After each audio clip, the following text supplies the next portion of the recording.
We have a hunk of an update today. There are a ton of new things, including a brand new weapon, which it's been a while since we got a new weapon, so let's check everything out. Starting off, the trial chambers will have these new sherds. So we've got the flow pottery shard, looks like this. We've got the guster pottery shard, looks like this.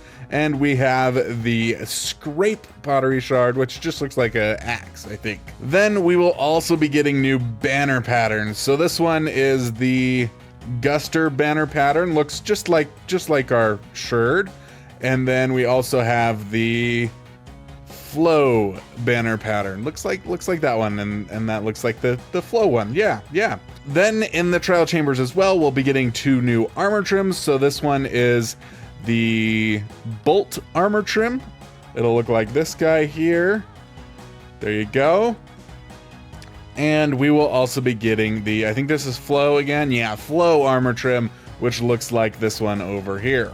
Now is where we start getting to some more cooler things. We have the breeze rod. Yes, it looks fairly similar to the blaze rod, but this one can actually be used to craft a couple of things. So number one, when you craft just the breeze rod on its own, it's going to give you 4 wind charges. Now, as you might have guessed, we will get these breeze rods from killing the breeze, which will drop 1 to 2 of them, and that will be affected by looting, which is why we got a few more there. But when you combine it with this new item, the heavy core, you're able to actually make a weapon with it. With this crafting recipe here, you will get the MACE, as you can see it there. Now the MACE has 7 attack damage, 1.6 speed, which is the exact same as a diamond sword. However, the MACE is actually meant to be used as a smashing weapon where you hit enemies as you are falling. So if we just go ahead and do that here, and we jump down and hit our enemy,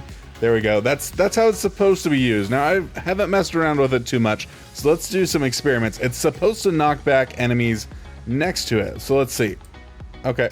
Yeah, I missed. All right, let's try it over here. If we can hit it. Yeah, see, there we go. It knocked back some enemies a little bit far away. So let's try that again here with a couple of guys that are grouped up. If we just go bam. Yeah, there we go. So it knocked back a bunch of them. It seems like a pretty decent weapon, though a little bit tough to actually use. So they say that you can use these in conjunction with the wind charges to boost yourself up and then hit an enemy as you're landing down. Yeah, there we go. So we blew everybody to the sides. Yes, buddy, I got them. It seems to be a little tricky to use, but it is a cool new weapon, and I think we should try to use it in a non-super flat world here. Let's see if we can try out this mace in a survival setting here. I can't seem to get all of these zombies to stay in one spot. I just want them to stay right here, but I keep spawning them and then they keep spreading out before I can switch over to survival and hit them. All right, so now they should see me, and maybe that'll... Yeah, look at that. Okay, so this is supposed to negate fall damage if we actually manage to hit one of them at the right time. Oh yeah, and it look at that. It blasted them all back. So now if we go ahead and use a wind charge. Ooh, ouch. All right, let's try to use a wind charge here. Okay. It's definitely a little bit of a tricky one to use here. Let's see if we can jump down from here. No. Okay, yeah. I got too many. I got too many mobs. Okay. All right. Let me know what you think of the mace in the comments down below. Now we have a couple more additional changes to talk about here. So loot tables in the trial chambers have been adjusted to make inventory management easier. The way that they have done this is they have made it so that you will get more stackable items than non-stackable items. You're only going to get at the most 1 non-stackable item per vault. The trial spawners will now spawn more frequently in hallways, and vaults are going to give us wind charges, the heavy core, the new banners, and the new templates that we saw over here. So those and those. As for where we're gonna get these, I'm not entirely certain, so we'll have to go check that in the trial chamber and see. It's possible they might be coming from the pots themselves. I don't know. We'll find out. Let us see what happens if we break this. Okay, we get some emeralds and stuff. Get a vault key. Oh my gosh, they've got diamond blocks in the... Okay. I don't know. I don't know if this is the official loot table, but that's wild. We just got 2 diamond blocks from one of these pots. That's kind of insane. We just got 3 vault keys. This can't be the final loot table here. That's kind of crazy. Nothing wild from any of these except for that one that gave us 2 diamond blocks, which was pretty intense, and the one that gave us 3 vault keys is quite a few vault keys as well. I'm not sure if this works if I place them myself, but let's go ahead and find out what kind of things we can get. Yeah, it looks like it's working. All right, we're getting some honey bottles. There's the template, emerald blocks, some wind charges, another template, golden apple, shield, some emeralds and stuff. Let's go through here again and do all these ones.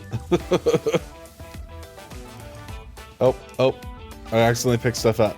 Looks like we got a notch apple from one of them. Now, I'll be honest, I couldn't figure out where to find these sherds, so if you know, let me know in the comments, and if I find out, I will pin a comment down there. Another little change that they've added is that particle effects will no longer combine into one color, but will be 2 separate colors. So we can see right now we've got the green particle effects, and they're also less frequent. So we've got the green particle effect that we were just seeing showing up. There it is. And this should make it so now we get both the green and the pink or purple effects showing up around us. So if we just, yeah, there we go. So we're getting both of those, and we can combine as many different types of particle effects as we wanted here. So if we wanted to go ahead and get a strength potion as well, we will now see all 3 of those colors popping up around us. Cool little change there. There was also a change made to the wolf armor. Something about the cracks in it. I don't know what exactly this means. I don't know if that's to do with the damage on it. So if we just go ahead and damage our dog here, we can see cracks coming up on the armor. I assume this is what they've changed. But yeah, there we go. Now it's gone. The blurred background has been changed. Now, I don't know what exactly about this has been changed, but they do seem to think that it looks better. Oh, and we have wolf spawning changes. So this applies to 3 of the wolves, just getting, I think, some more spawning area. I'll actually put it up on screen so you can read exactly what those changes are. Now, they also said that there are some new chambers and some variations to chambers. As far as I've been able to tell, this specific vault doesn't look like it has anything new. So I'll let you guys explore for yourselves and see if you can find anything. Now, I don't think this is part of it. I think this is just one heck of a coincidence right here, but pretty nifty anyway. Maybe it's part of it, I don't know.